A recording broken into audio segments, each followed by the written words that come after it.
there. So hopefully you all will come forward voluntarily to participate in all these programs, because that will give you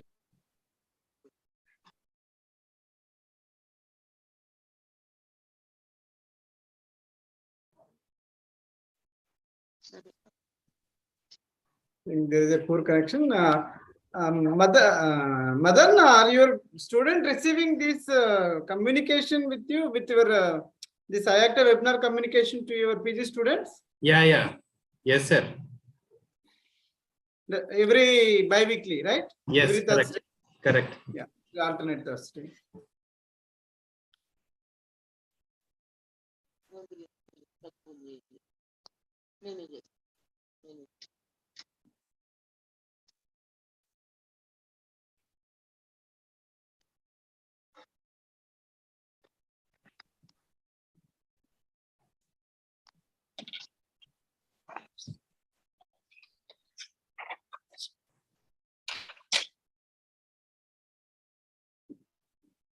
so some technical problem on my side, so I lost the connection. So hopefully this time we will have a very good number of PGs, because these are short case discussions are also going on. We will see the response. We will go forward. So anything from your side, faculty? You will have to encourage the PGs to participate strictly. As Dr. Pavani is doing nowadays in Osmania, she is asking almost every PG on the next day whether you participated in the webinar or not, because this is we are arranging for them only. If Yes, they are not attending, there is no point in we sitting here and doing all this hard work.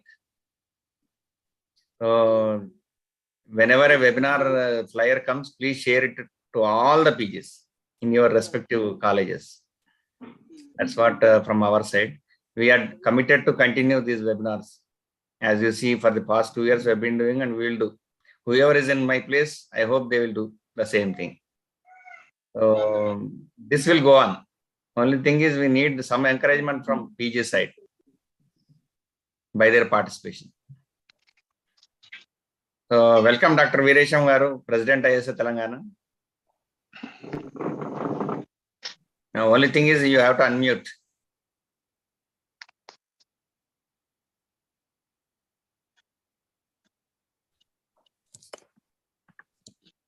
Good evening, sir. Veeresham, sir. Good evening. Good evening. Good evening. Good evening. Good evening, sir. Good evening, Shyam Chandra. Good evening, Ram Krishna. Good evening, Deepa Singh, sir. Yeah, good evening, all the members, Pavani. Yeah.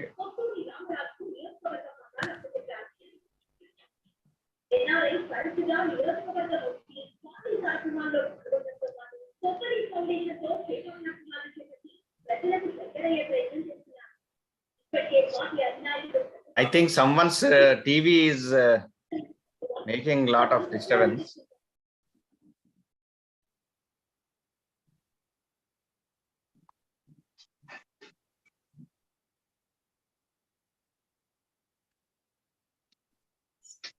So one more thing is we will do continuously the programs, and we are doing a Teachers' Day celebration at Osmania Medical College on 5th of September.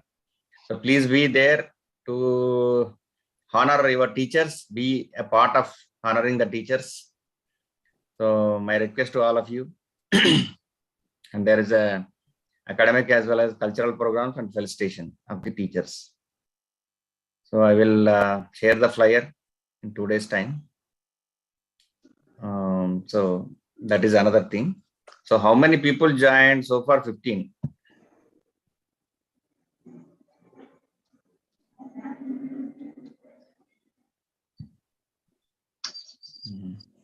So tell me briefly about Madan, about yourself. When did you pass? Sir, my name is Madan Mohan. I did the DA from Osmania 2006 to 8, sir. Then DNB from Nizam's Institute 2009 to 11. Then I did my PDCC in cardiac anesthesia 12 and 13, sir. Where? Nizam's only. Very good. Very good. Then I practiced pediatric cardiac anesthesia for 1.5 years, and then adult cardiac anesthesia for 6.5 years. And 2020 December, I joined in government service as assistant professor. Very lately. Yes, sir. No problem. No problem. In Gandhi, okay. But now the opportunities are very good now because newer medical colleges are coming up. Next year 8, another year next 8. So Yes. many opportunities are there. What about Pratiksha? Good evening, sir. I'm Dr. Pratiksha. I finished my post-graduation from 2012 to 2015, sir, from Siddhartha Medical College. And I have joined as an assistant professor in Gandhi Medical College in 2018. Okay, very good. Very good, very good. Congratulations. Thank you, sir. Okay. So I think the now I think the time is 7:01. Shall we start, Shyam, or shall we wait for another couple of minutes? No, sir, we'll start. We'll start. Good evening, Dr. Matthews, sir. Dr. Matthews is with us. Dr. Matthews is there. I can see, but I don't know. Okay. So, good evening, one and all. Welcome to the ISA Telangana webinars. This is 15th webinar for this year. We are committed to continue these webinars for the benefit of practicing anesthesiologists as well as the postgraduates of various medical colleges across Telangana. And also faculty may be benefited sometimes with, you can update your knowledge. We include some, like recent advance also sometimes. And we have started from this week onwards the PG case discussions. So our aim is to complete all the short case discussions by our EPPT, that is Examination Preparation Program, that will be on January 20th, 21st, 22nd at Usmania Medical College. So before that, we aim to finish all the short case discussions, and there we will have the long case discussions on 20th, 21st, 22nd. We'll have zonal PG assembly, that is for the entire South Zone, 6 states. So this week we are starting with TURP short case discussion. Our faculty for today's topic is Dr. Madan Mohan and Dr. Shyam Sundar and Dr. Pratiksha for short case discussion, and PGs from Gandhi Medical College. So welcome you all. Now I request Dr. Shyam Sundar to take over. Thank you, sir. So as per the schedule, we start first session with Dr. Madan Mohan, who is going to present how I do it, anesthetic management of COPD coming for cholecystectomy.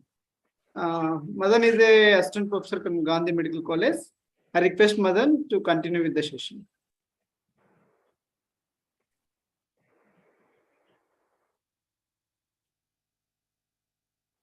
Thank you, Madan, for showing your family as well.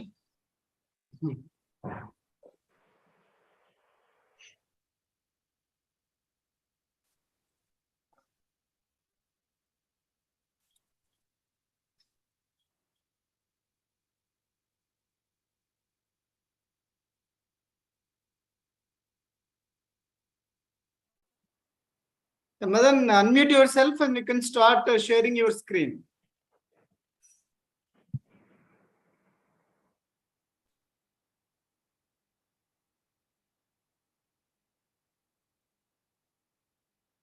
Just a minute, sir. I'm doing it.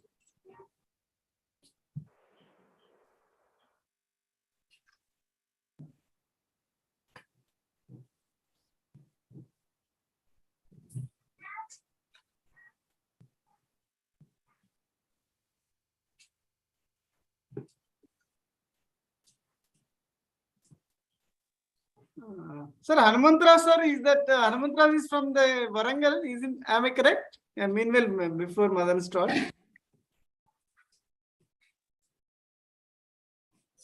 Hanumantra sir, are you there? Okay, Madan, go ahead. Good evening, all.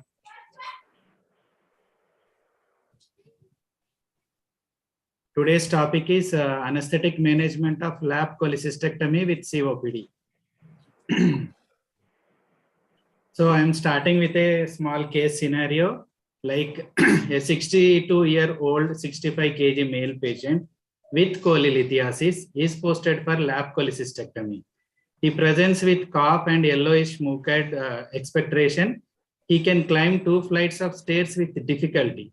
He is a chronic smoker who has smoked 20 packs per day for 30 years, still smokes around 10 cigarettes a day since diagnosis. 1 year back, he was admitted to a nursing home with dyspnea and cough with expectoration. He was treated with salbutamol and ipratropium puffs, budesonide inhaler, and was given oxygen therapy. His examination reveals grade 2 clubbing, occasional wheeze, and cardiovascular system examination in unremarkable. So what we are, from this case scenario, we can assume or we can diagnose that this patient is coming for lap cholecystectomy with cholelithiasis and also having the COPD, because he presents with cough with yellowish mucoid expectoration, and he has a strong etiological factor that is a smoker. So this I am presenting like a case presentation in examination and what way the PGs will get the questions and how to answer. What is the chronic obstructive pulmonary disease? Chronic obstructive pulmonary disease is a preventable and treatable disease which incorporates 3 disorders, namely emphysema, peripheral airway disease, and chronic bronchitis. So patients can present with either of these conditions or all of them together. So it is very difficult to delineately differentiate whether the patient is having only emphysema or chronic bronchitis or peripheral airway disease sometimes.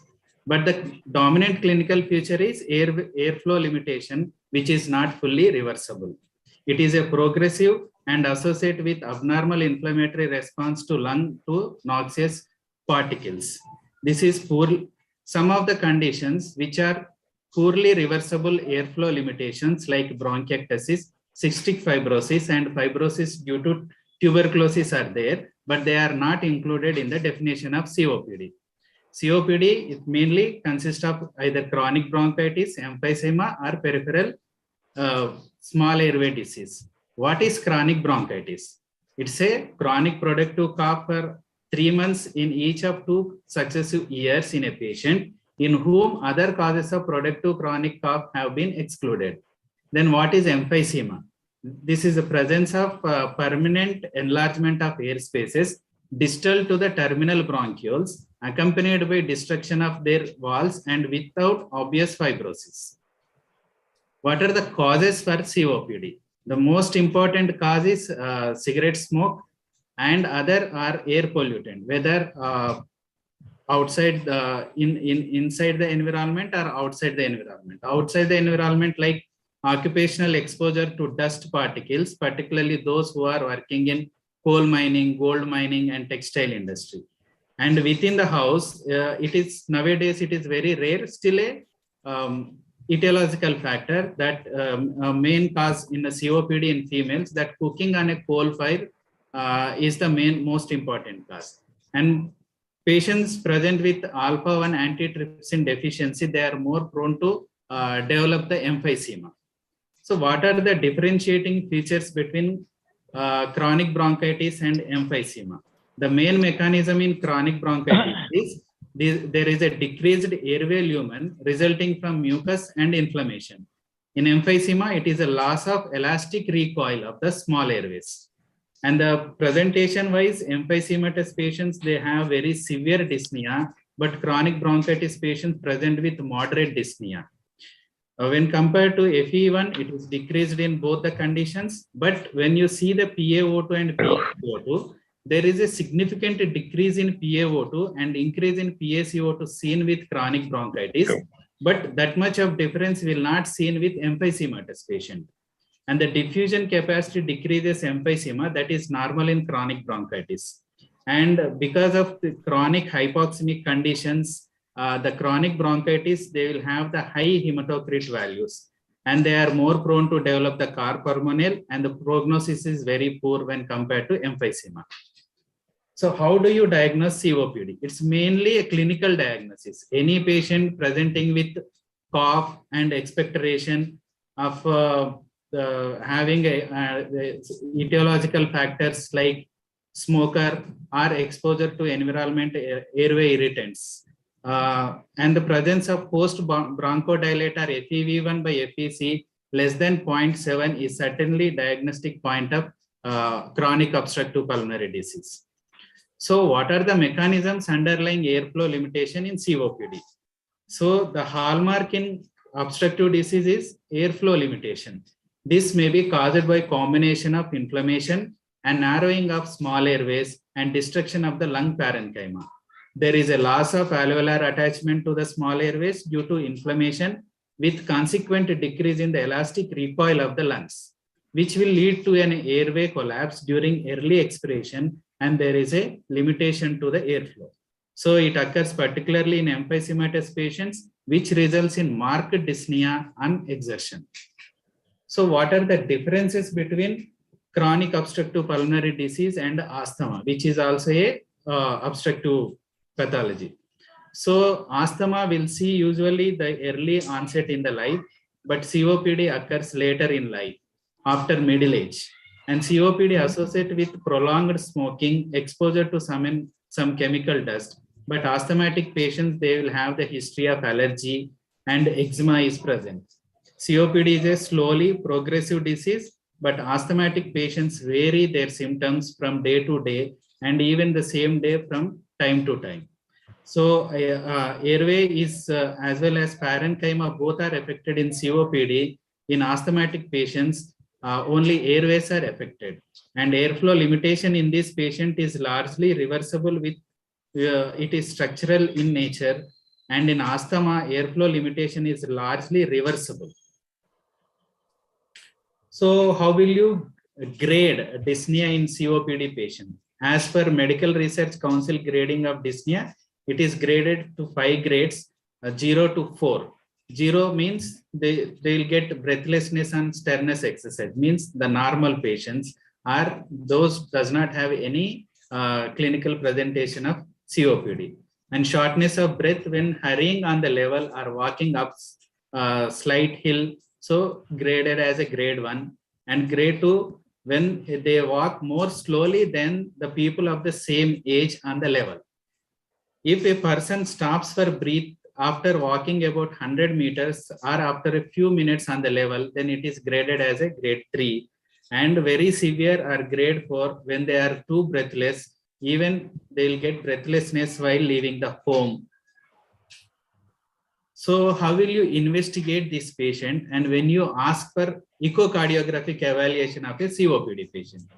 So patients with a COPD, they commonly have an extrapulmonary comorbidities, mainly because of their exposure factors or etiological factors affecting not only the lungs, the other systems in the body.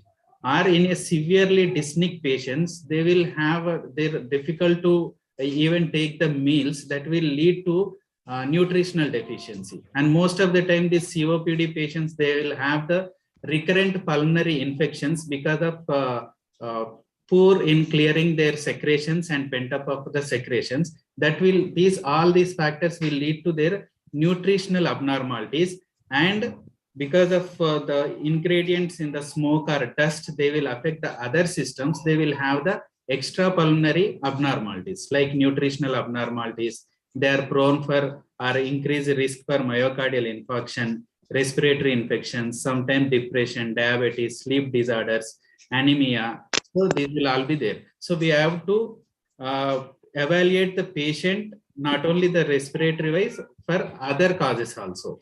And the long-standing COPD patients will ultimately result in pulmonary edema, right ventricular hypertrophy, which will lead to carpulmonary.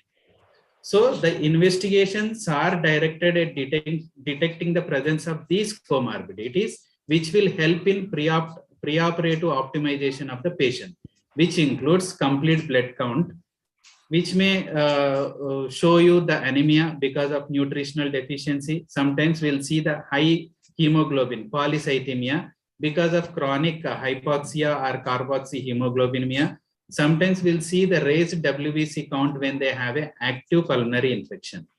Depending upon the severity and duration of the COPD, we'll see certain changes on chest X-ray, like flattening of the diaphragm, horizontal ribs, and hyperinflated lungs, or a tubular heart. This is particularly in emphysematous patient. And we'll do the spirometry. We have a reduced FEV1 and FEV1 by FEC ratio. So, and this spirometry is usually will do to assess the post-operative pulmonary complications in a patient who are undergoing for the lung resection surgeries. Spirometry routinely is not required for mild COPD patients who are undergoing for non-lung and non-cardiac surgery. And ECG sometimes shows there are signs of right ventricular hypertrophy with right axis deviation and right atrial hypertrophy and dilatation, which is we termed as a P pulmonale. So what is the mechanism for right ventricular dysfunction in a COPD patient?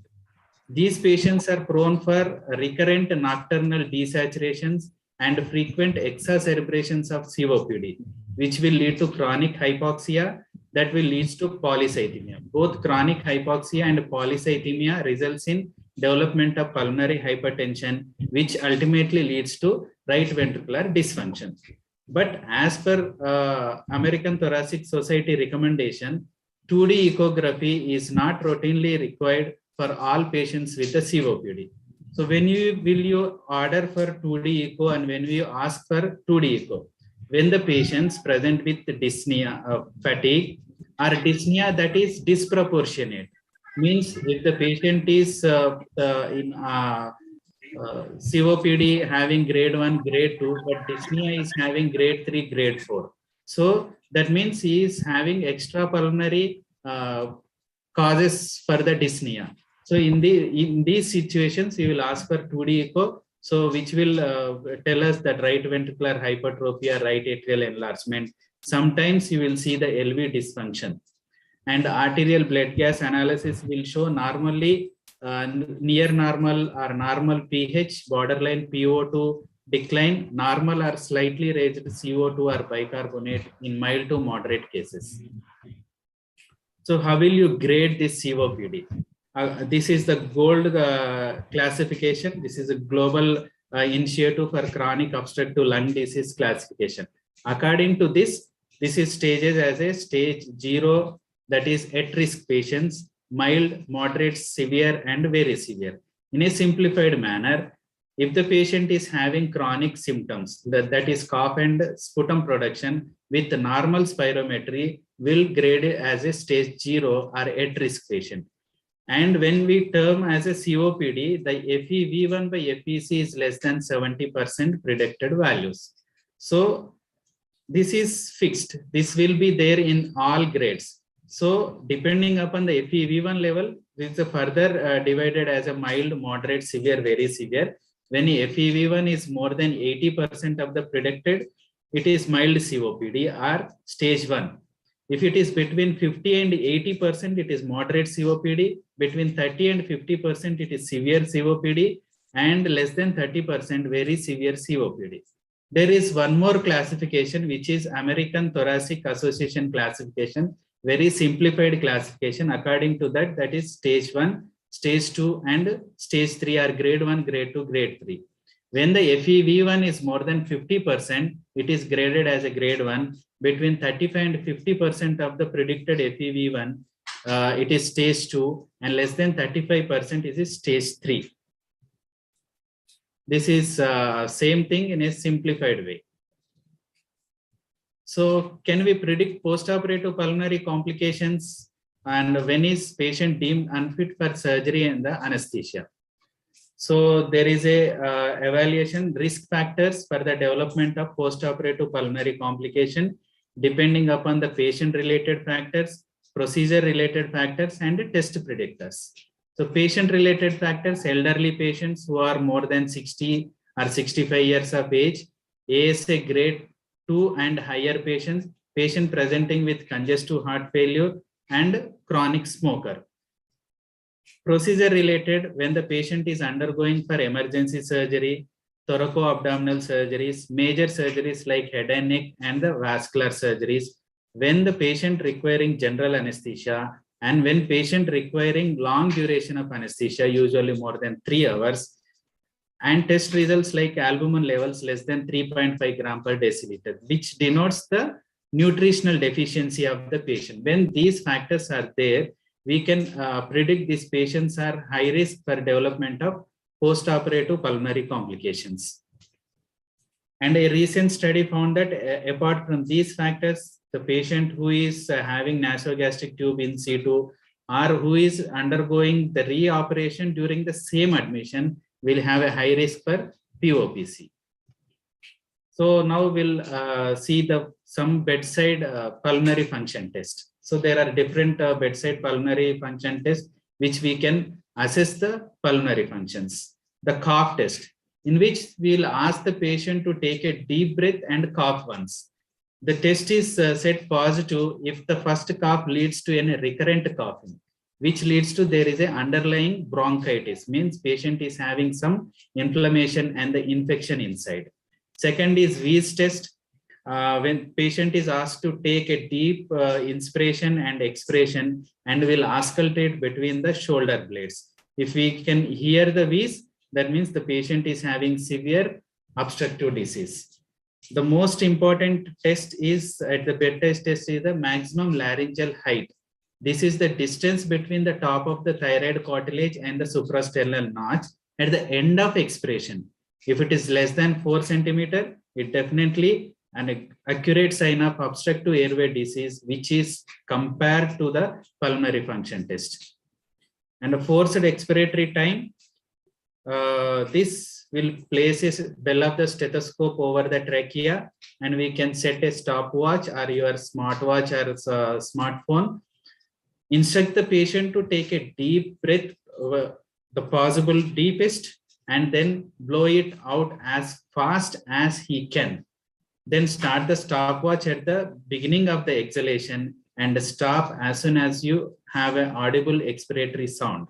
If the forced expiratory time more than 6 seconds, which indicating there is a severe expiratory airflow obstruction with the predicted FEV1 levels is usually less than 50%. This we have to repeat at least 3 times and take the average time. And the suppressage breath holding time, same way, ask the patient to take a deep breath and hold his breath as long as possible. More than 40 seconds is normal breath holding time. If the breath holding time is between 20 and 30 seconds, there is a compromised cardiopulmonary reserve. Less than 20 seconds is a very poor cardiopulmonary reserve. Schneider's match blowing test. So how you will perform is you have to ask the patient to stand or sit with the support and open his mouth, and without pursuing the lips, ask him to blow the lighted matchstick or a candle. Depending upon from how much distance from his mouth he can able to blow out, we can predict the maximum breathing capacity. If he can able to blow the candle from 9 inch or 22 centimeter, his maximum breathing capacity is more than 150 liters per minute. If he can blow out from 6 inches or 15 centimeter, it is 100 liters per minute. If he can blow out from 3 inches or 7.5 centimeter, it is 50 liters per minute. This is very less. This indicating patient is having a severe disease. And single breath count, same way the patient is asked to count out loud numbers from 1 onwards after the maximum inspiration.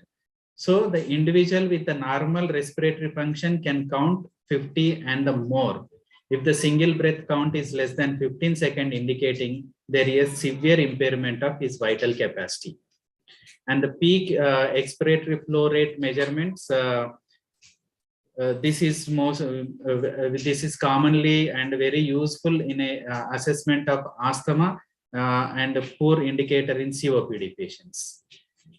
And some discussion about the smoking. Smoking, the smoke contains nearly more than 3,000 ingredients which can affect the various parts of our body. So the most important ingredients are carbon monoxide, tar, and the nicotine. So which can affect your cardiac system, respiratory system, livers, immune system, and other organ systems. So on cardiac, the smoking is a risk factor for development of cardiovascular disease. The carbon monoxide decreases the oxygen delivery and increases the myocardial work. So they are prone for developing the ischemic heart diseases. And smoking releases catecholamines and also cause coronary vasoconstriction. And sometimes because of this, it decreases the exercise capacity. And respiratory system, mainly the heat and the tar decreases the mucociliary activity. And because of this tar, airways become hyperreactive. And there is a decrease in the pulmonary immune system, which increases the risk of repeated pulmonary infections. And the smoking also impairs the wound healing.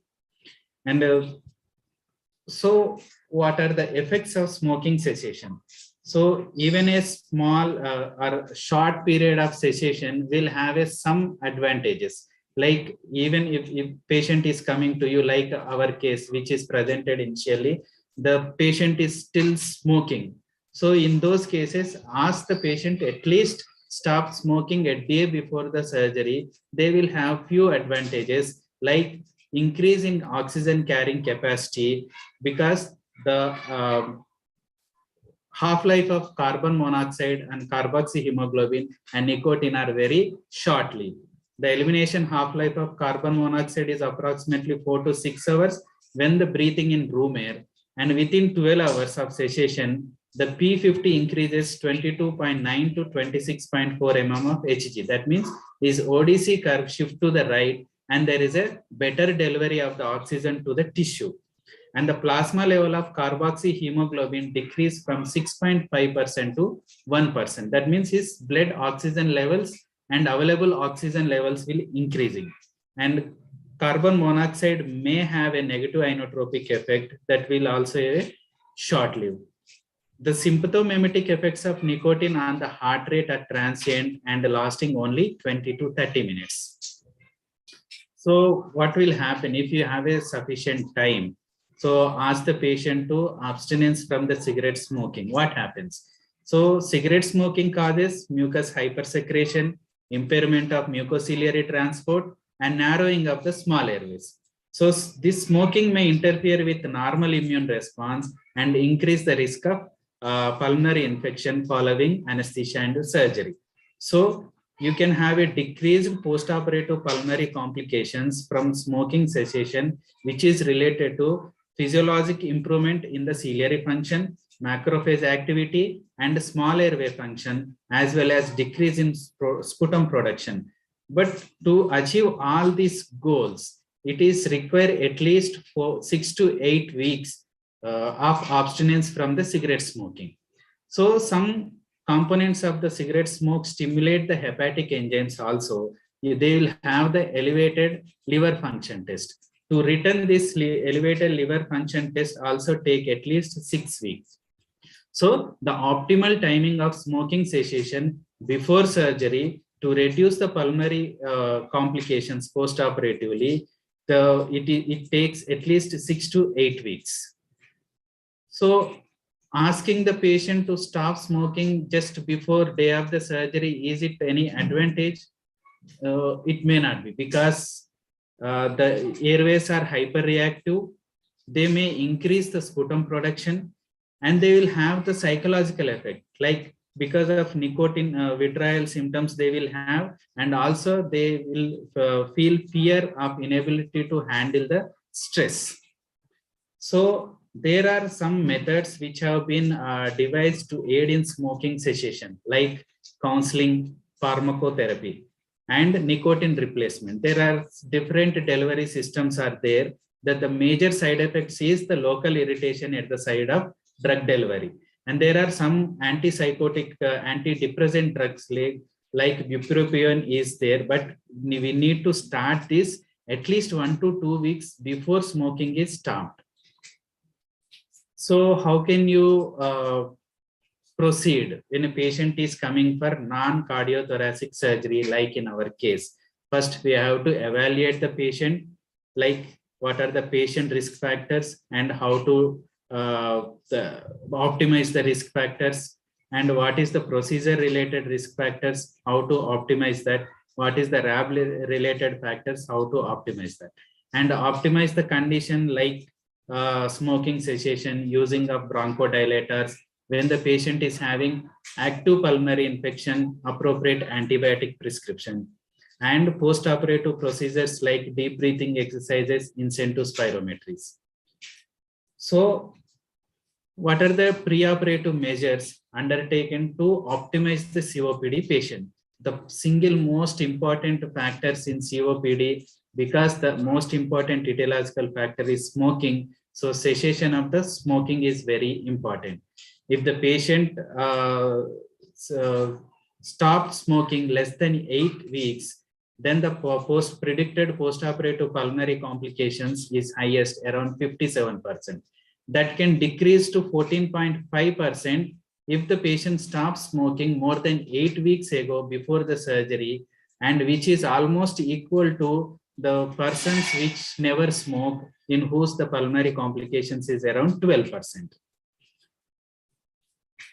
And treat the chest infection with appropriate antibiotics, and use the bronchodilator if the patient is having moderate to severe disease. Even there is no improvement in FEV1, there is well chance that patient will have the lesser post-operative pulmonary complications. We can use steroids for the same purpose. And patient with carpulmonale, sometimes they may receiving the diuretics or digitalis. These should be continued perioperatively. And most important risk factor in COPD patient is because of reduced mucociliary function and the pent-up of the secretions, and they are more prone for the respiratory infections. To reduce that, they have to clear their chest.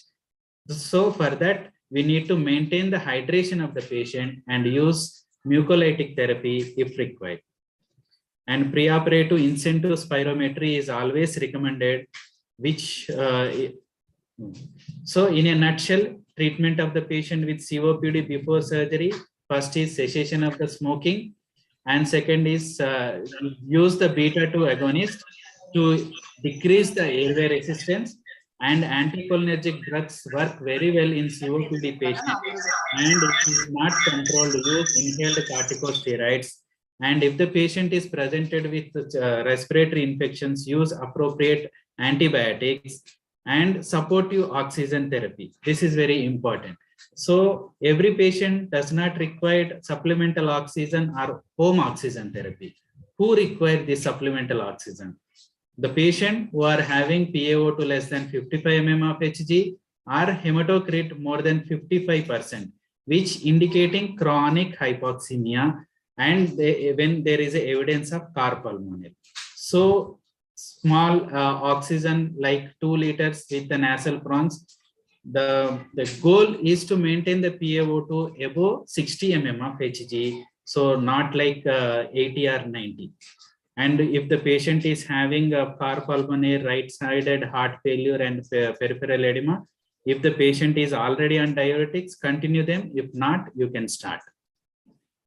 So what are the strategies to decrease the incidence of post-operative pulmonary complications? Same thing, preoperatively, encourage cessation of smoking at least 6 weeks before the surgery. Treat evidence of expiratory airflow obstruction with the beta-2 agonist or steroids or anticholinergics. Treat respiratory infections and initiate the patient education regarding lung volume expansion maneuvers. This is very important because if you start lung expansion maneuvers post-operatively, when the patient is in pain, when the patient is in distress, so he cannot, or the patient may not understand what we are teaching to them. So teach the patient how to perform these lung expansion maneuvers pre-operatively and train them so they can use it post-operatively effectively. And intraoperatively use minimally invasive surgery whenever possible, and consider regional anesthesia whenever possible, and avoid surgical procedures if they last longer than 3 hours. Postoperatively institute lung volume expansion maneuvers and give good analgesia. So now we'll see some surgical related issues. So this patient is posted for lap surgery, laparoscopic cholecystectomy. So why means there are some certain advantages with the laparoscopic surgery, like minimal incision, so fast recovery, shorter hospital stay, early return to normal activities, and less postoperative pain and less postoperative pulmonary complications. But it is not fully advantageous. There are some disadvantages because in laparoscopic surgery, lap cholecystectomy will inflate the peritoneum with the gas. Will commonly use carbon dioxide. So it increases the intra-abdominal pressures and same times it causes the hypercarbia. This hypercarbia will have certain effects almost on all systems. Like in lungs, it increases the pulmonary arterial pressures by increasing the pulmonary vascular resistance. This is because of pulmonary vasoconstrictions, and sometimes it causes subcutaneous emphysema, gas embolization. On heart, it can cause arrhythmias, myocardial depression, myocardial ischemia, impaired hemoglobin affinity, and oxygen transport. Same thing with the increased intra-abdominal pressures, the diaphragm is displaced upwards, so there is increased airway pressures, increased ventilation perfusion mismatch, decreased compliance. All these components are already there in established COPD patient. With increased IAP, intra-abdominal pressure, we are further worsening the conditions. So we have to be very careful when they are insufflating the gas. We have to keep an eye on how much intra-abdominal pressure rising. So we have to limit that increase in intra-abdominal pressure. Thereby we can reduce these complications. So how will you pre-medicate this patient? So anxiolysis, this part is very important in COPD patients. And in the absence of hypercarbia on the baseline ABG, it is safe to pre-medicate with the benzodiazepines. So pre-medication means it is not like on-table midazolam, IV midazolam. So some studies suggested like if you give the midazolam on-table IV, it does not completely eliminate the amnesia part. So there is no, and patient is already on table. There is no point of giving anxiolysis because in next 2-3 minutes you are going to anesthetize.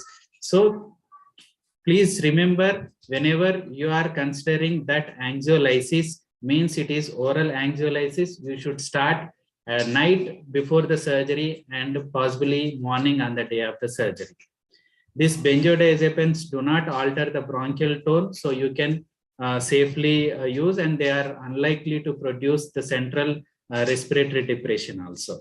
And there is no role of anticholinergic pre-medication routinely because the modern anesthetic agents have minimal respiratory irritant properties. So we'll discuss some pros and cons of either of anesthetic technique, regional anesthesia, general anesthesia, which is better. So regional anesthesia is preferred over general anesthesia. Why? There is no risk of laryngospasm, bronchospasm, barotrauma, or hypoxemia, which is associated with your positive pressure ventilation. And regional anesthesia is suitable for operations where we do not invade the peritoneum and surgical procedures performed on the extremities. Even lower abdominal surgeries, we can use this regional anesthetic technique. Usually in upper abdominal and intrathoracic surgeries, general anesthesia is preferred. Why? We'll see. So some studies suggest that there is a higher incidence of postoperative respiratory failure in whom they undergo under general anesthesia. So regional anesthesia is useful choice in patient with COPD only if large doses of sedatives and anxiolytic drugs are not needed. This is because if you use large doses of sedatives and anxiolytics, patient expiratory efforts will be increased because of ventilatory depression. And COPD patients, there is a expiratory airflow limitation already is there. If the ventilatory depression is there, they are unable to exhale completely. So there is increased chance of development of autophagy. So use regional anesthesia technique that produce sensory anesthesia.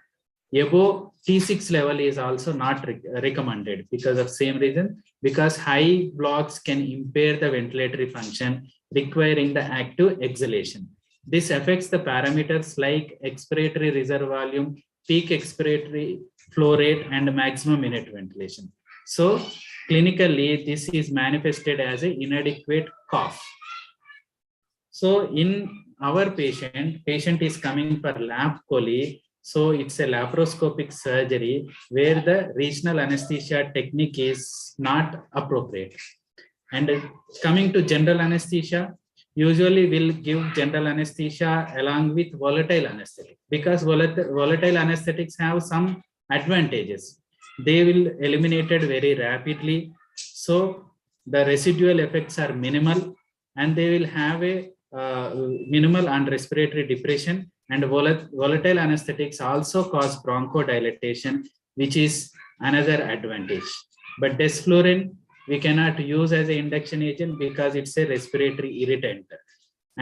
But the best drug which is available is the sevoflurane. So for both for induction and emergence in a cases of severe airway reactivity. So emergence from anesthesia with inhalational agents can be prolonged significantly, particularly if the patient is having a significant airway obstruction. This is because of trapping of air, which is also traps your inhalational drugs. An alternative to this is the total IV anesthesia with the propofol. So propofol along with short-acting analgesics like remifentanil, which can reduce the irritation of each tube, so that the required levels of propofol will be diminished and the effect of hypotension will also be reduced. So few words about nitrous oxide. This should be used with a great caution because there's a possibility of enlargement or rupture of bullae, and which will lead to your tension pneumothorax because of rupture, particularly in emphysematous patient. Another potential disadvantage of nitrous oxide is limitation on inspired FiO2 concentration. So inhalational anesthetics may attenuate the regional hypoxic pulmonary vasoconstriction effect. To counteract this, we need to give higher FiO2 sometimes. So opioids may be less useful than inhalational anesthetic during the maintenance of anesthesia because they will associate with prolonged ventilatory depression. If you have a remifentanil, you can use safely. If you don't have the remifentanil, other drugs, they may cause the ventilatory depression because of their prolonged action. And one more important factor is humidification. These COPD patients have their thickened secretions which have pent up, and they need to be, if you give the dry gases, they will become more rigid and difficult to clear post-operatively. So maintain the humidification. And the patient with COPD are increased risk of lung injury during the mechanical ventilation. So the goals of ventilation is to maintain low tidal volumes and the peak airway pressure should be maintained less than 30 centimeter of water, and FiO2 titrated to maintain SpO2 just greater than 90%, that indicating PO2 maintenance of less than, just above the 60 mm of Hg, not more than that. So in patient with COPD become hemodynamically unstable during mechanical ventilation. So when they become hemodynamically unstable, you have to look for tension pneumothorax or bronchopleural fistula from the rupture of the cyst. So during the surgery, intraoperatively, at the time of induction, at emergence, sometimes patients are prone to develop the bronchospasm. So how will you diagnose this bronchospasm intraoperatively? When the patient is connected to your ventilator, there increase in the airway pressures you can observe, an increase in the plateau pressures and the peak pressures you will see. And when you hear with your step, you will have a silent chest. So this is mainly, the bronchospasm is mainly because of airway manipulation during lighter planes of anesthesia.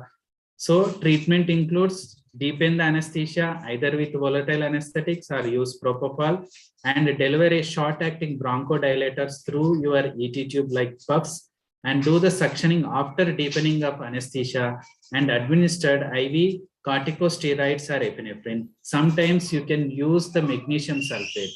In an intractable cases where the bronchospasm is not relieving with all these techniques, you can use aminophylline.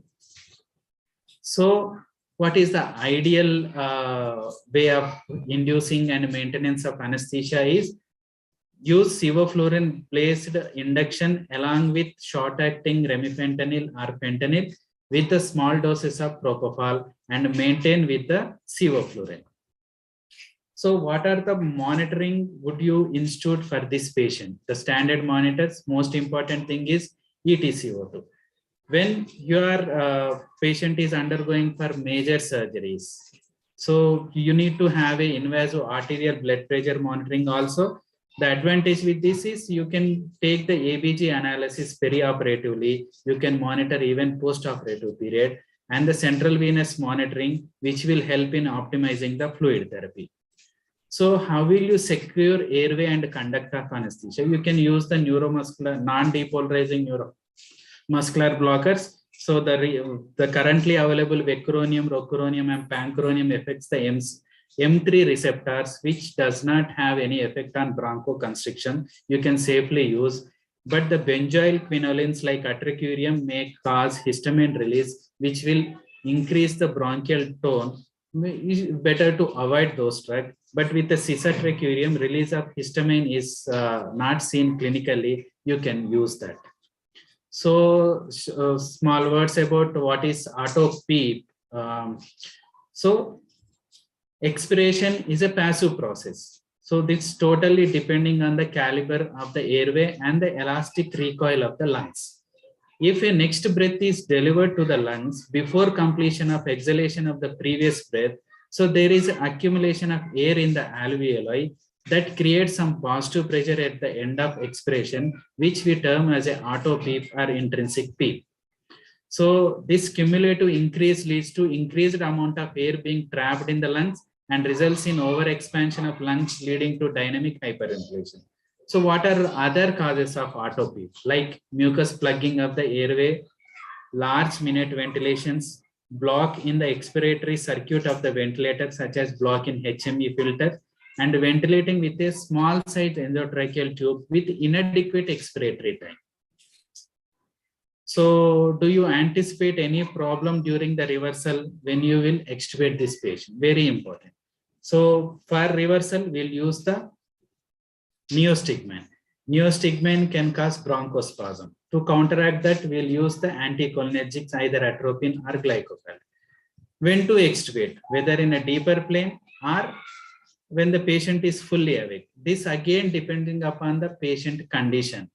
So just before the surgery, what is the, if the patient chronic obstructive pulmonary disease is under control and is there is no active symptoms, no active pulmonary infections, you can extubate the patient when the patient is fully awake.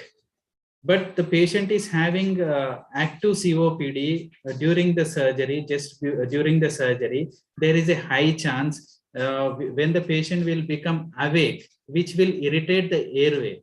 So if you extubate, if you wait till the patient is awake, which may irritate the airway, may go into bronchospasm. In these patients, you need to extubate in a deeper plane, but not in very deep plane where the ventilatory suppression will be there. So how will you manage this patient post-operatively? So post-operative analgesia is very vital in the COPD patient. So adequate analgesia will allow administration of post-operative respiratory therapy in the form of incentive spirometry, deep breathing exercise, which will prevent the development of basal atelectasis and improve the gas exchange.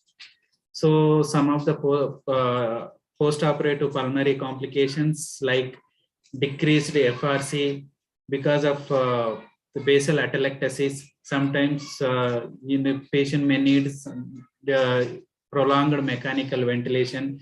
Sometimes patient will have a delayed ambulation, which may cause DVT development, which may cause sometimes pulmonary embolism, and which will lead to right ventricular dysfunction and the failure.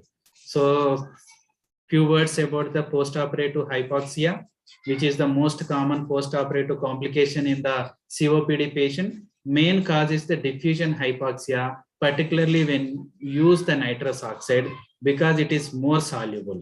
If there is a air trapping, nitrous oxide is also trapped in the lungs. So this diffuse into the blood causes the hypoxia. To reduce this complication, we need to supplement with the oxygen at least for 5 minutes after extubating the patient. Low inspired concentration of oxygen during the perioperative period and alveolar hypoventilation. This alveolar hypoventilation mainly because of residual effects of your neuromuscular blocking agents, long-acting opioids, and the patient is having the pain. So use judicious analgesia, adequate reversal of neuromuscular blocking agents, and administration of supplemental oxygen will treat. And sometimes you will have airway obstruction because of fall in tongue. So insert oral or nasopharyngeal airways and supplement with the oxygen. Sometimes patient may develop bronchospasm after extubation. So look for the cause, treat the cause, supplement with the oxygen. Madan, still how many slides we have? Over, sir. So this is the EtCO2 trace, which we commonly seen in COPD patients. And this is the bronchospasm, EtCO2 in bronchospasm. That's it, sir. Thank you. Thank you, Madan, for your elaborative presentation. You have widely covered pathophysiology, causes, and how to assess this patient during preoperative period and intraoperative, postoperative management. In a nutshell, just think about whenever COPD patient comes, usually they're old age and having other comorbidities along with respiratory and cardiovascular compromise. And apart from these patients are more prone for bronchospasm due to hyperreactive airways. So it should be careful both during intubation as well as during extubation. Preferably little bit deeper planes may be preferable to avoid this bronchospasm during stress conditions. And also histamine release condition drugs should be avoided, like atrocurium, other drugs. So any student have doubts, 1 or 2 questions can be entertained. If you have someone has questions, you can ask. You can unmute yourself, you can ask questions, 1 or 2 questions are can be asked.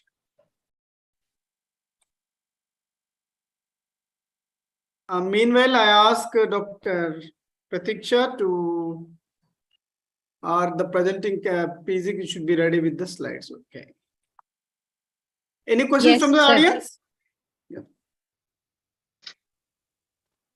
We'll take up in the end, sir. We will finish up with this presentation. Okay, yeah. Now we'll go ahead with the next short case discussion, which may around 20 to 30 minutes. So already we are running late. I request Dr. Pratiksha and PGs from the Gandhi Medical College to continue with the session. Thank you, sir. I'll allow my PGs to go ahead and start the presentation, sir. Pooja? Yes, ma'am.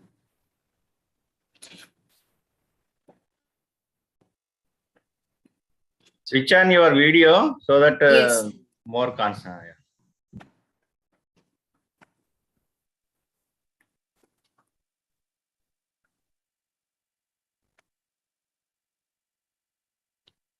Good evening, sir. Good evening, everyone. I'm Dr. Sri Pooja, final year postgraduate from Gandhi Medical College. The case discussion is about transurethral resection of prostate. So in pre-anesthetic checkup, a 65 years old male patient who was a resident of Varasiguda, he came to the hospital with the chief complaint of decrease in urine output since 3 days, and he was unable to empty the bladder completely since 3 days, and abdominal distension since 3 days. And in history of the presenting illness, he has no pain or burning during micturition, and there was no change in color and appearance of the urine, and no history of dribbling of urine, or he had no difficulty in breathing, and there was no history of fevers, chills, pedal edema, puffiness of the face, and no history of bowel incontinence. In the past, he had a similar complaints 1 month back, and they were relieved on Foley's catheterization. And he has no known comorbidities, and no history of any previous surgeries, and no history of any blood transfusions and drug allergies. There were no history of similar complaints even in the family. He is a known alcoholic and a smoker with mixed diet and regular bowel habits and no sleep disorders. On general examination, the patient was conscious and coherent, afebrile, pulse rate was 82 beats per minute, regular and normal in volume, and blood pressure was 130 by 80 mm of mercury, respiratory rate 15 per minute, cardiorespiratory systems were normal on examination, with moderate build and adequately nourished. There were no paler icterus and cyanosis, neither he had clubbing or lymphadenopathy and edema.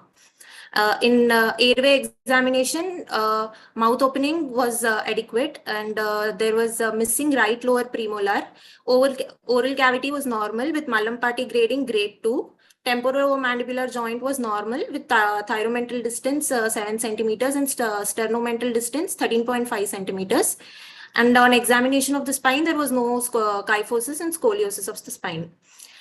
In routine investigations, CBP was normal with hemoglobin 13 grams and platelets 2 lakhs. In renal function test, blood urea was 34.7 milligrams per deciliter and serum creatinine 0.8 mg per deciliter. His liver function tests were normal, and serum electrolytes were sodium 140 milliequivalents, potassium 3.8, and chloride 105 milliequivalents.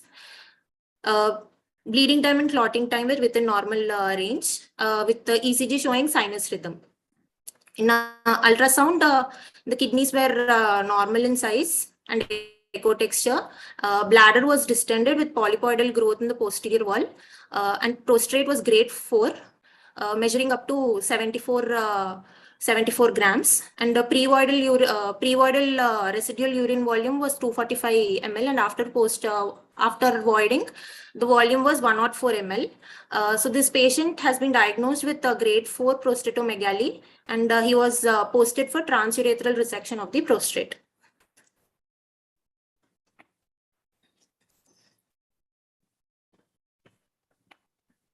Alekia, can you continue with the interop management?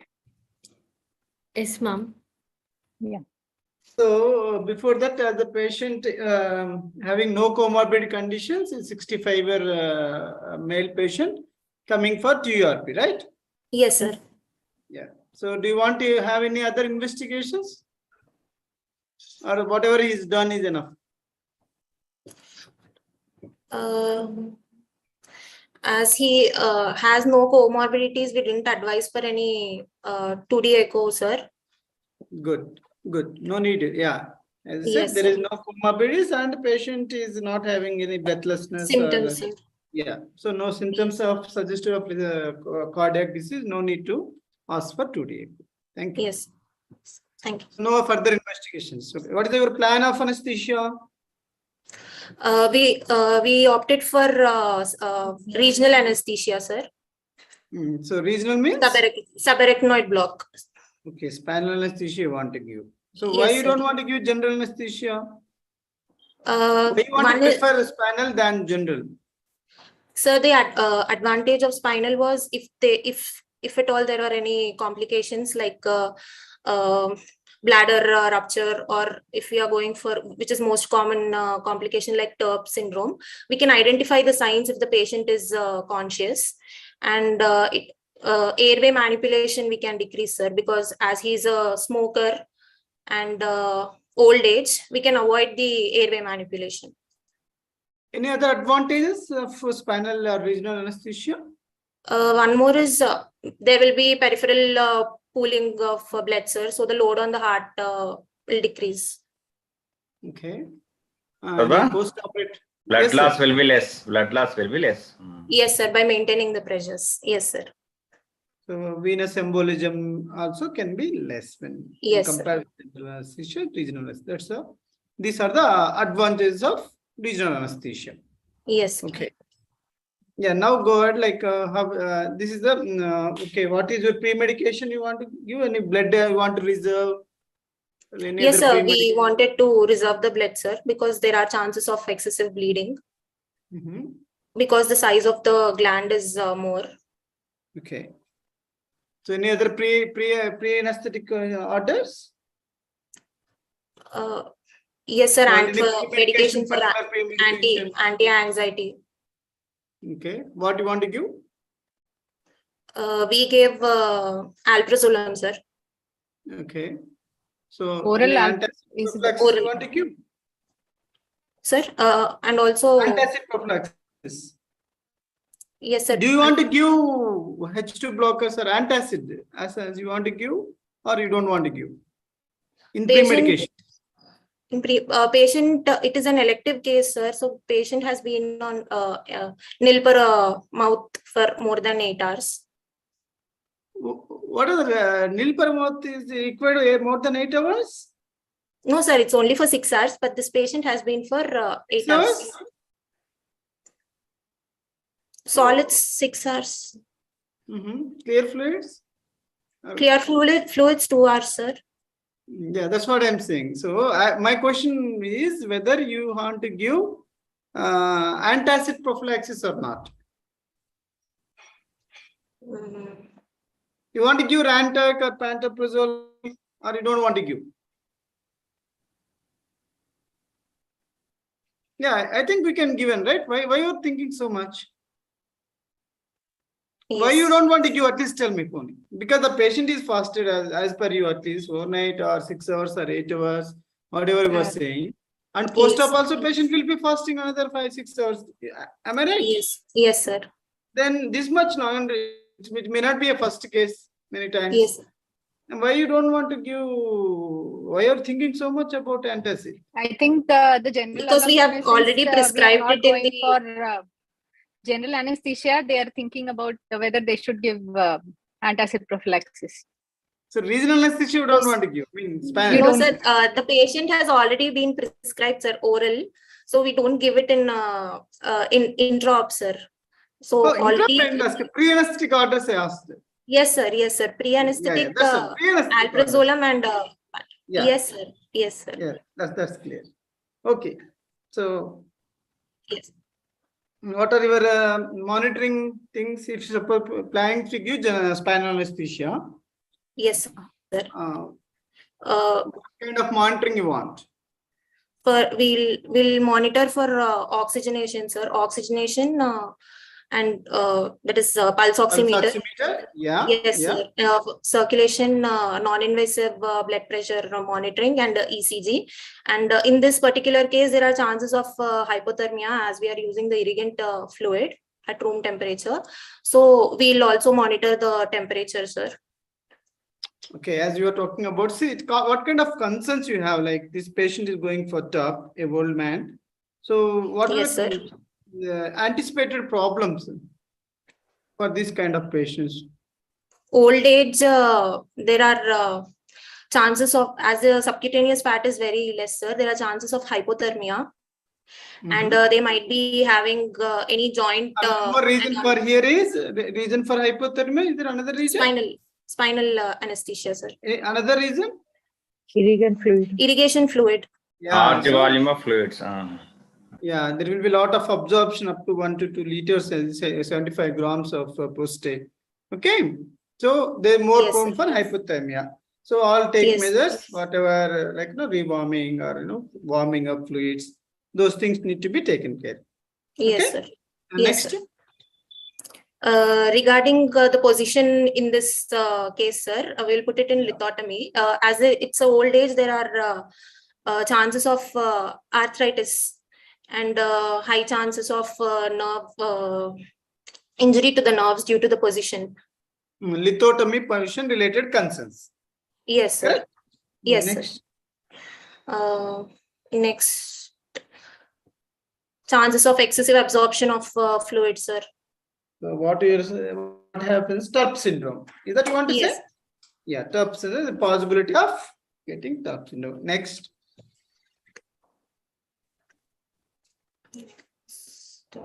Bladder perforation, you said, right? Yes, sir. Bladder Possibility of bladder perforation, right? hemorrhage. Yes, sir. Hemorrhage Yeah. also. Third thing is, final thing is hemorrhage or bleeding. These are the things Yes. you may expect most of the patient. These are the complications. Generally, we expect a patient with the TURP. Yes? Yes. Yeah, based Yes, on sir. this, because you are referring the spinal, by considering this concern and early diagnosis of TURP syndrome or TURP syndrome or bladder perforation.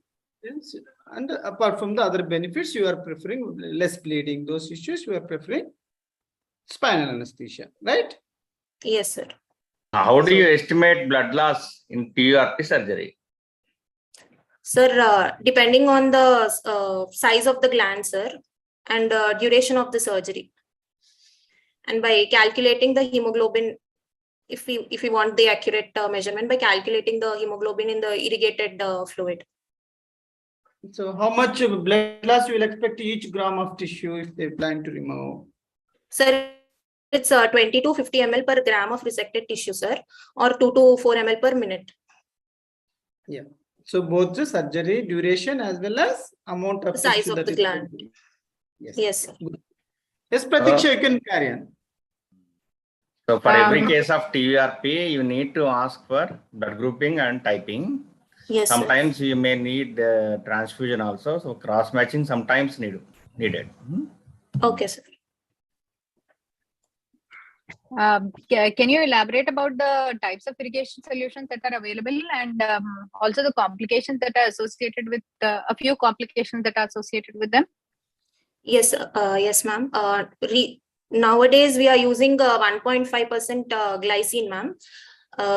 The complications of there are different types, ma'am. 1.5% glycine or cytal, which is a combination of sorbitol and mannitol, and dextran and sorbitol and glucose also, ma'am.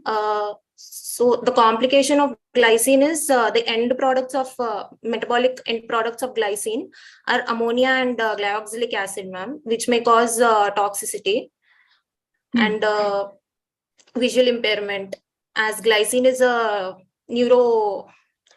it's an inhibitor. Inhibitory Yes, ma'am, it has an yes. Yes, it has an inhibitory action on the central nervous system, and there might be a visual impairment, and the end products might get deposited with the calcium, and they may cause renal failure. Okay. And with any other end product toxicity you're expecting when you're using glycine? Ammonia, ma'am. Hyperammonemia, yes. And hyperoxaluria also. Hyperoxaluria will affect the kidneys, ma'am. Okay.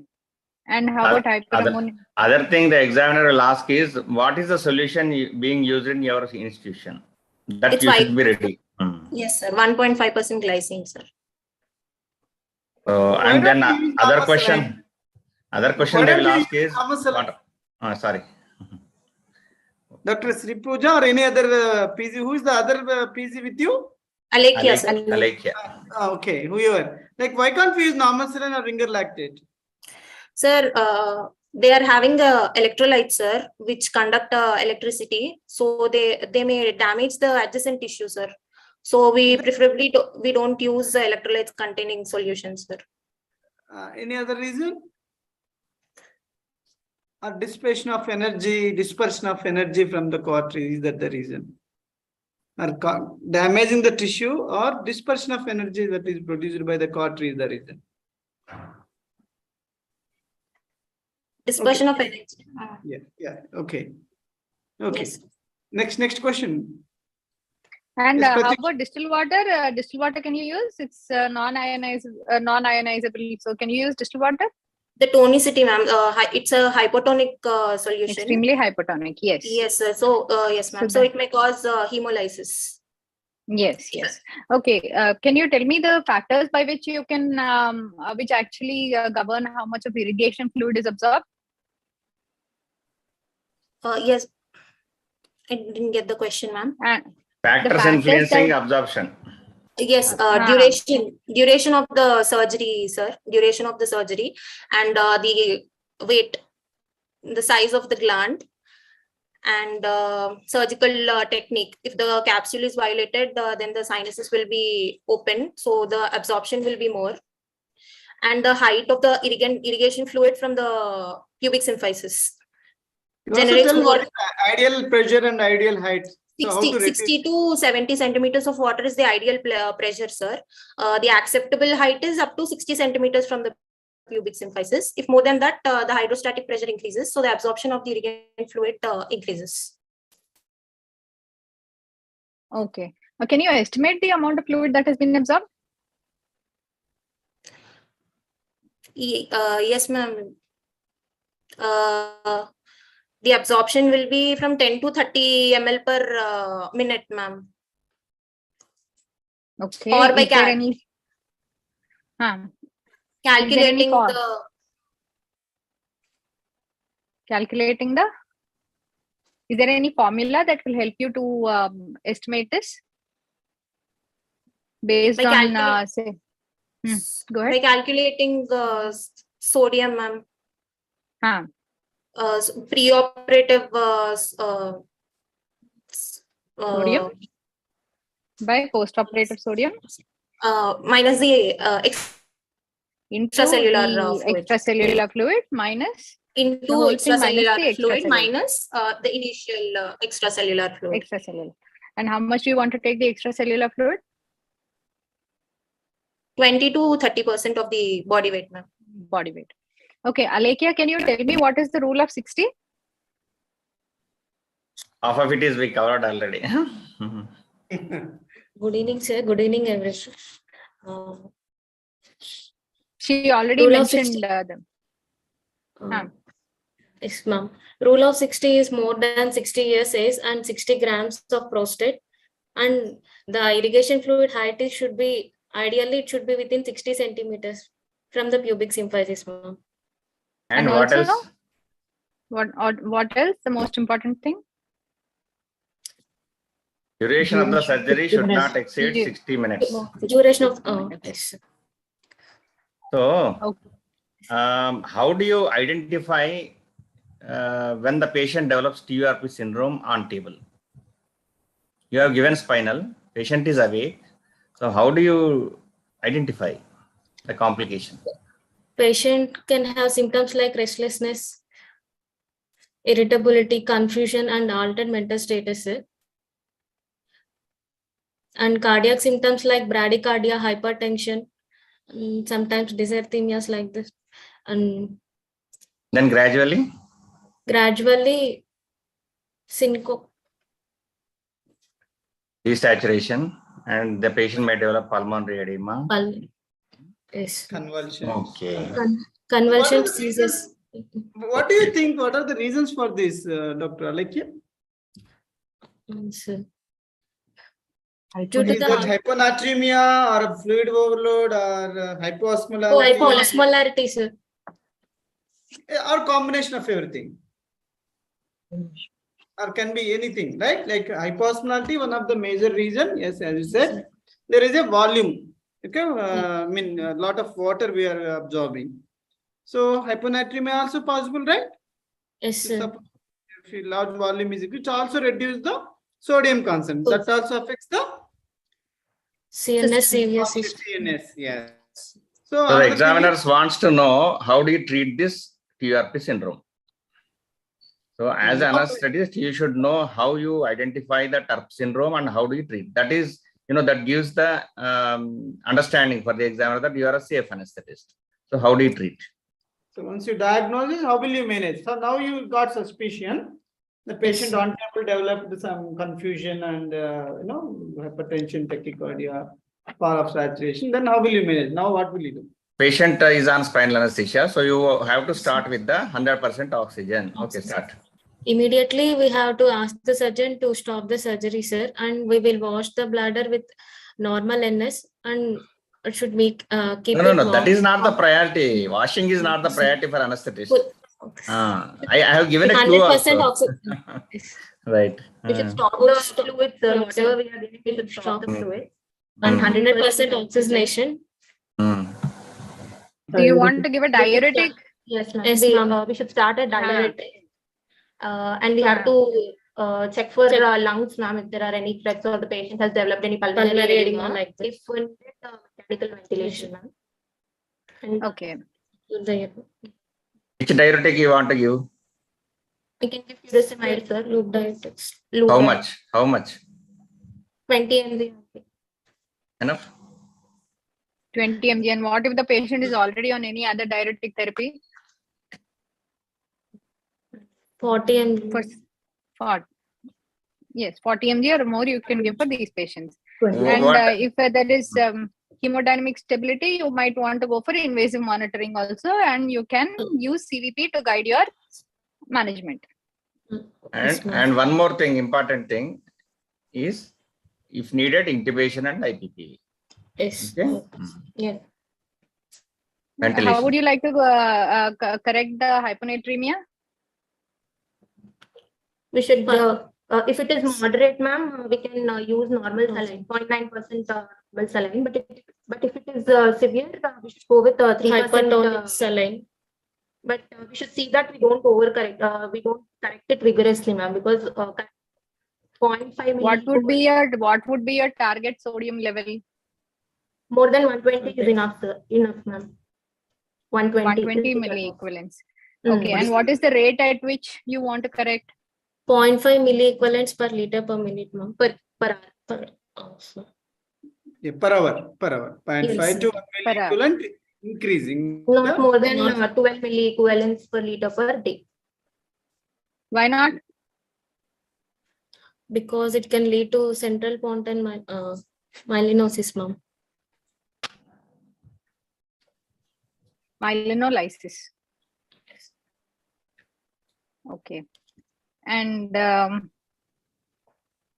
what are the newer type of technologies that are being used in TERP? Like laser TERP. What is the technology that is currently being used in our hospital? What are they using? Monopolar TERP, ma'am. Monopolar. Yes. Bipolar. So what are the other technologies, newer ones? Bipolar TERP, laser TERP.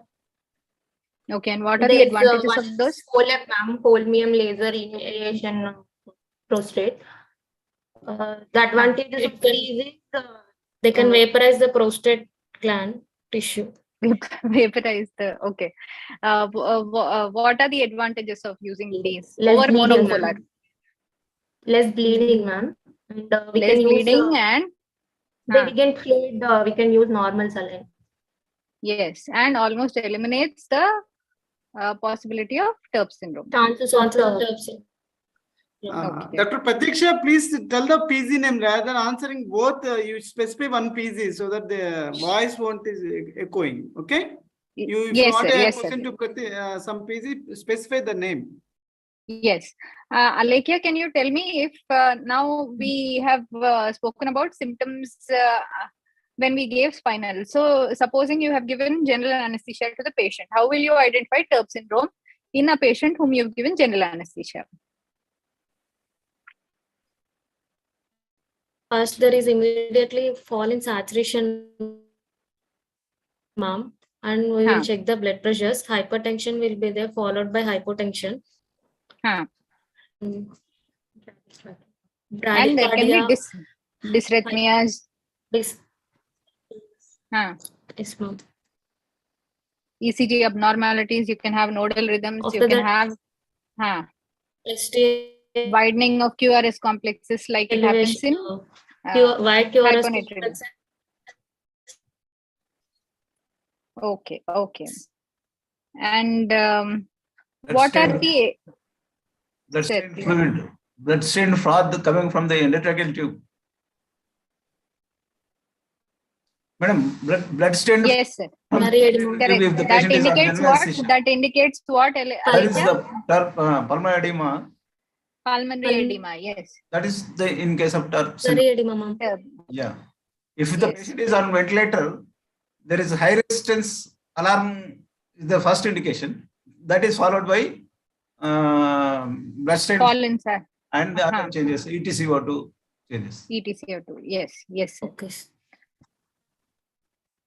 And is perforation of bladder one of the complications?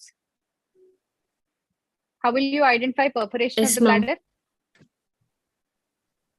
Alekya. If it's an intraperitoneal perforation, we can see there is a referred shoulder pain.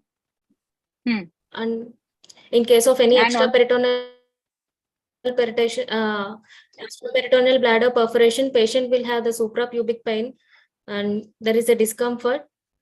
But First patient of all, is you'll under notice GA that now. Patient is under GA now, right? So, Under general anesthesia, how will you? Yeah. In case under general anesthesia, how will you identify? The amount of irrigant fluid which is coming out will be less, sir. yes. Yeah. And also There will be abdominal hypotension. distension.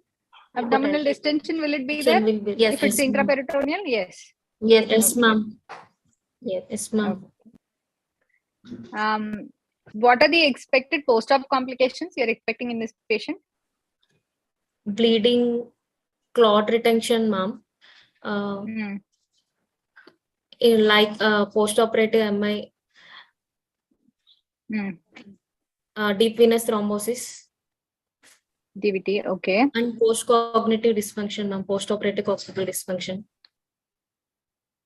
Okay. And any bacteremias you can expect? You can expect the patient to go into septicemia also. Yes? Yes, ma'am. And sir, any other questions?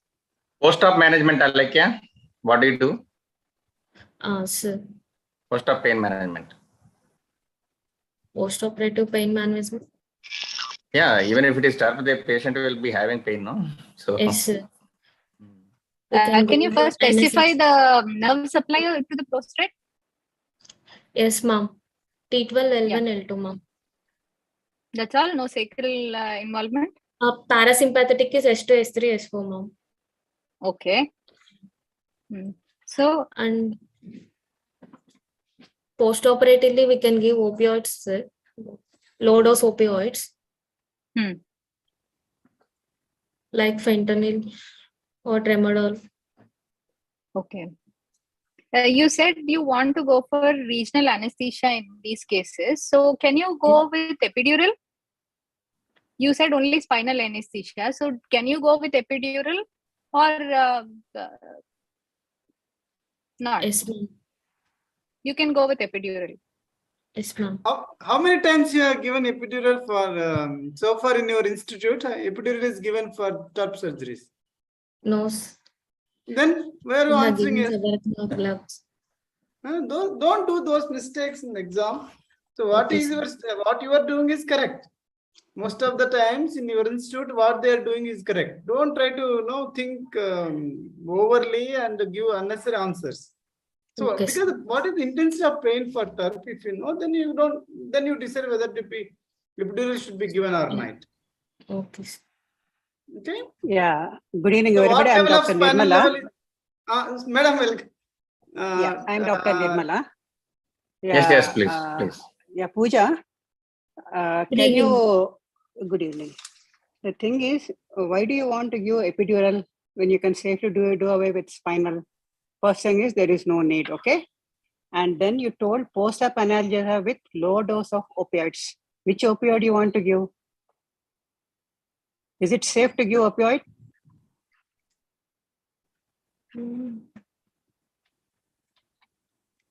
Because you are dealing with the TERP syndrome, which so it's difficult to identify, isn't it? You can get away with the paracetamol, okay? Okay. And one more thing, can you correlate CNS changes, serious changes, ECG with sodium levels? This is very important in the TERP syndrome. And Yes, Miss. there are hundreds of questions in TUR syndrome and management. You said that with glycine toxicity, there is blindness, isn't it? So the question may Yes. be, how do you manage the glycine toxicity blindness? How do you manage? Is it a transient let me- blindness or it may go on? Transient, sir. Change the fluid. So it's a transient phenomenon, okay? Yes, ma'am. Then how do you manage? How do you Mo- counsel the patient? It's a by- deaded complication if the patient is not seeing anything, isn't it? Yes, How do you ma'am. manage? Assurance, ma'am. We'll assure the Okay. patient that Okay. as within 8 to 24 hours, the glycine levels in the body comes down, ma'am. So the visual activity will be normal, ma'am. Will return. Okay. Okay. How do you differentiate between glycine leading to blindness and the cortical blindness?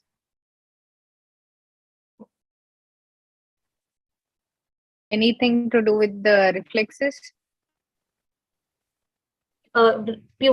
Reaction. Pupils will be reactive to light, ma'am. In which case? In which? In glycine toxicity. Or with cortical? Glycine, ma'am. No, it is with cortical. The light perception of light is there in cortical, but not in glycine toxicity, okay? Okay, ma'am. The question is the sodium levels and the CNS and CVS symptoms. With levels, madam asking what level, Yes. what symptoms you will get 130, 120, 110. With 120 milliequivalents, there is widening of QRS complex. From 115 to 120 milliequivalents, there will be widening along with ST elevation, and we'll see U waves, ma'am. And less than 115, we can. Okay, what are the CNS symptoms? Suppose the sodium level is 120 milliequivalents. You saw that there is widening of QRS complex with probably a hypotension of bradycardia. So what are the CNS effects with that sodium levels? 120 restlessness, ma'am. Confusion will be Yes. there. Okay. Confusion. So when there is restlessness and confusion, do you want to treat the patient?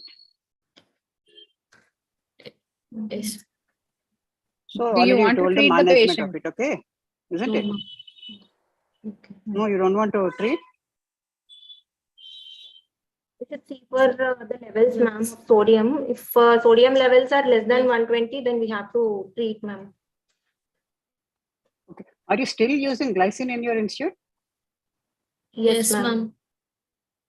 Okay, you are not doing saline to yours. No. But that it's there, I think. No, ma'am. They have only monopolar resectoscopes, ma'am. They do not have any bipolar equipment. Okay. So that is the reason why we are still going with glycine. So what is the resectoscope they use?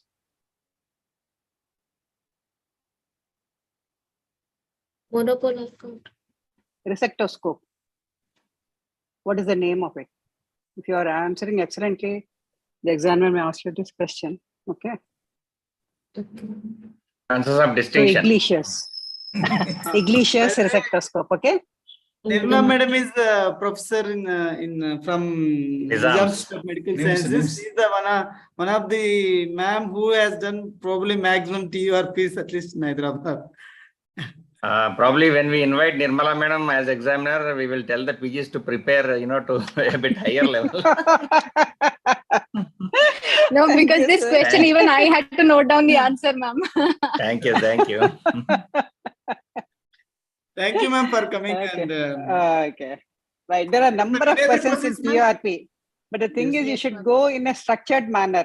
So Correct, from the ma'am. history taking, the history taking is very important in this and differentiate between the TUR, the benign prostatic enlargement and the urinary tract infection. So right from that point, you have to note each and every complication because everything is very important. Some old patients may have hyponatremia well before the TURP. Okay. In that case, you have to note the electrolyte levels well before the surgery and you have to correct it before the surgery. Because so as to avoid the confusion at the end. So the electrolytes holds a very good value in that. And most of these patients are diabetics. You may not have the signs and symptoms accurately as described in the textbook. So you must be very vigilant while doing a TUR case, okay? And after completion of the procedure also, while placing the patient again in the supine position after lithotomy, you have to measure the blood pressure again. Can I know the reason for that? Because there is a pooling of the blood, ma'am. Okay. So in a compromised patient, what can it lead to? Overload, ma'am. Overloading. Okay. Overload. So you should not leave the patient unattended at the end of the procedure. Okay. What are the other problems other than the TUR syndrome with the TURP? What are the other problems you can get? Other complications of during TURP. Yeah. So some of the things you already mentioned, you know, bladder Yes. perforation and all those things. Yes. Yeah, repeat those Hemorrhage, things. bladder perforation, hypothermia, clot Yes. retention, Okay. coagulopathies. Bleeding. What Venous coagulopathies you node. get? What coagulopathies?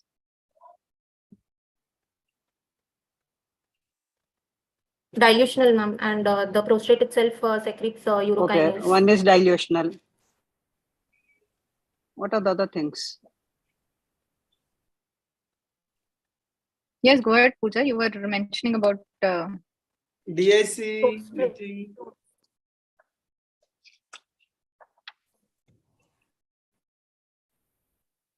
Okay. anything concerning plasminogen. Yes, ma'am. The prostate itself What it will liberate. releases the fibrinogen, urokinase and plasminogen. Okay. One of you Please answer. read One it, of you okay? answer.